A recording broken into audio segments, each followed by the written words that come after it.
আসসালামু আলাইকুম দর্শক, আমার ভিডিওটি যে যেখান থেকে দেখছেন সবাইকে জানাই অসংখ্য ধন্যবাদ। আজকে আমি তৈরি করে দেখাবো রাজকীয় স্বাদের কোরমা রেসিপি। খেতে ভীষণ মজা হয়। তো এখানে আমি ব্রয়লার মুরগি নিয়েছি 10 পিস বড় সাইজের। আপনারা ছোট বড় করে কেটে নিতে পারেন। তো এখন আমি ম্যারিনেট করে নেব সামান্য পরিমাণে একটু কাশ্মীরি লাল মরিচের গুঁড়া আর হাফ টি স্পুন লবণ দিয়ে আমি একটু ম্যারিনেট করে নিচ্ছি। তো ম্যারিনেট করার পরে এখানে আমি এখন দিয়ে দেব লেবুর রস 1 চামচের মতো, আর দিয়ে দেব হাফ চামচ গুঁড়ো দুধ। এতে আপনার টক দইয়ের কাজটা করবে। তো আবার একটু ম্যারিনেট করে নিয়েছি, আর এইখানে আমি দিয়ে দিলাম ফ্রাই প্যানে হাফ কাপ রান্নার রেগুলার তেলটা দিয়ে আমি সবগুলো চিকেন দিয়ে দিচ্ছি।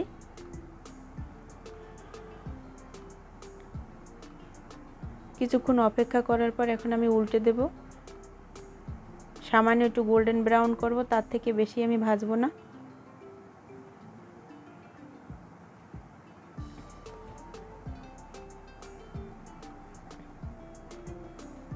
তো আর একটু অপেক্ষা করছি হওয়া পর্যন্ত। তো সামান্য গোল্ডেন ব্রাউন হয়ে গেছে, এখন আমি তুলে নেব।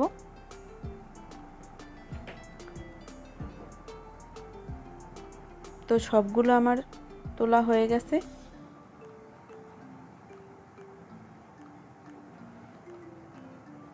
তো ওই তেলের ভিতরেই আমি এখন পেঁয়াজ বেরেস্তা করে নেব। এখানে 1 কাপ পেঁয়াজ আছে। যখন বেরেস্তা করবেন তখন তেলের পরিমাণটা একটু বেশি দেবেন, তাহলে পেঁয়াজ বেরেস্তাটা ভালো হবে। বেরেস্তাটা আমার হয়ে গেছে, এখন আমি তুলে নেব। তেলটা ঝরিয়ে একটা প্লেটে ছড়িয়ে রাখবো, তাহলে পরে বেরেস্তাটা মুচমুচা হয়ে যাবে। এই তেলটা আমি পরিষ্কার করে নিয়েছি। এখন এর ভিতরে আবার সামান্য পরিমাণে আমি পেঁয়াজ দিয়ে দেব। পেঁয়াজ এখন একটু গোল্ডেন ব্রাউন করে নেব আমি। তো এখন দিয়ে দেব 3 টুকরা দারচিনি আর 4 টুকরা এলাচি আর 4-5টা লং, আর আছে সামান্য পরিমাণে গোলমরিচ। আর এখন দিয়ে দিলাম 2 টেবিল চামচ পেঁয়াজের পেস্ট, দিয়ে দিলাম 1 টেবিল চামচ আদা বাটা আর 1 টেবিল চামচ ধনিয়া বাটা, আর এখানে দিয়ে দেব আমি 1 টেবিল চামচ রসুন বাটা, আর এইখানে দিয়ে দিয়েছি শাহি জিরা আর জয়ফল জয়ত্রীর পেস্ট। এখন দিয়ে আমি ভালোভাবে একটু কষিয়ে নেব। আর দিয়ে দেব 2টা তেজপাতা। তো ভালোভাবে আমার কষানো হয়ে গেছে। দিয়ে দিলাম আমি টক দই ফেটানো, দিয়ে আবার একটু ভালোভাবে কষিয়ে নেব।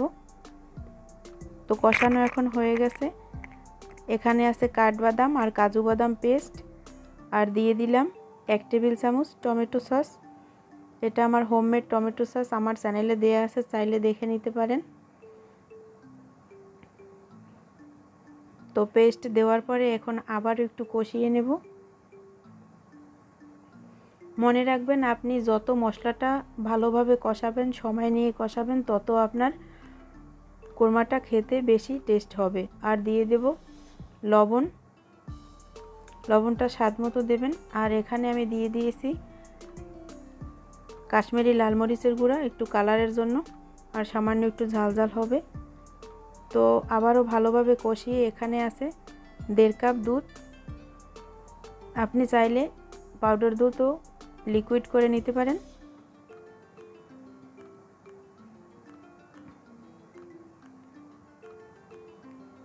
আর দিয়ে দেব 1 টেবিল চামচ সুগার দেওয়ার পরে এখন আমি সব ভাজা চিকেনগুলো দিয়ে দিচ্ছি। তো চিকেনগুলো দেওয়ার পরে এখন ঢাকনা দিয়ে দিলাম আমি 5 মিনিটের জন্য। তো 5 মিনিট পর ঢাকনাটা খোলার পরে এখন আমি ভালোভাবে একটু নেড়ে চেড়ে দেবো। দেওয়ার পরে দিয়ে দিলাম আগে থেকে রেডি করা বেরেস্তা।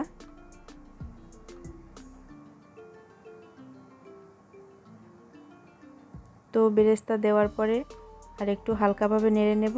এই সময় চুলার আঁচটা মিডিয়াম টু লো রাখবেন, নয়তো তলানিতে লেগে যেতে পারে। কারণ গ্রেভিটা অনেক ঘন হয়ে গেছে। দিয়ে দিলাম 1 টেবিল চামচ গুঁড়ো দুধ, এতে স্বাদটা আরও বেশি হবে। আর দিয়ে দিয়েছি হাফ টিস্পুন কেওড়ার জল, এতে আপনি শাহি একটা ফ্লেভার পাবেন। দিয়ে দিলাম মরিচ আর কয়েকটা কিশমিশ দিয়ে দিলাম আমি। এটা অপশনাল, আপনার হাতের কাছে থাকলে দিবেন, না থাকলে সমস্যা নেই। ঢাকনা দিয়ে অপেক্ষা করব আরও 5 মিনিট। এখন দিয়ে দিয়েছি আমি 2 টেবিল চামচ ঘি। ঘিটা অবশ্যই দেওয়ার চেষ্টা করবেন, তাহলে আপনি একটা শাহি ফ্লেভার পাবেন। তো ঢাকনা দিয়ে দেবো আরও 2 মিনিটের জন্য। আমার কোরমা পুরোটাই রেডি হয়ে গেছে। দেখুন, দেখে নিশ্চয়ই বুঝতে পারছেন যে কতটা মজাদার আর লোভনীয় হয়েছে। আশা করি বাসায় ট্রাই করবেন, আর ট্রাই করলেই বুঝতে পারবেন যে কতটা মজাদার।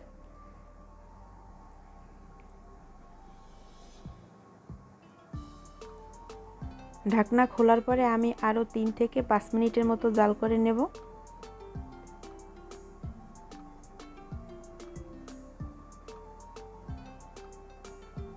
আর বন্ধুরা, আমার ভিডিওটি যদি আপনাদের ভালো লাগে তাহলে প্লিজ আমার চ্যানেলটি সাবস্ক্রাইব করবেন, লাইক কমেন্ট শেয়ার করতে ভুলবেন না। আর আপনাদের মূল্যবান মতামত অবশ্যই কমেন্ট বক্সে জানাবেন। এখন আমি একটা প্লেটে তুলে আপনাদের সাথে একটু শেয়ার করছি যে কীরকম হয়েছে। দেখুন, অসম্ভব মজার হয় খেতে, আপনারা বাসায় তৈরি করলেই বুঝতে পারবেন। তো দেখা হবে নতুন কোনো ভিডিওতে, ততক্ষণ সবাই ভালো থাকবেন। আল্লাহ হাফেজ।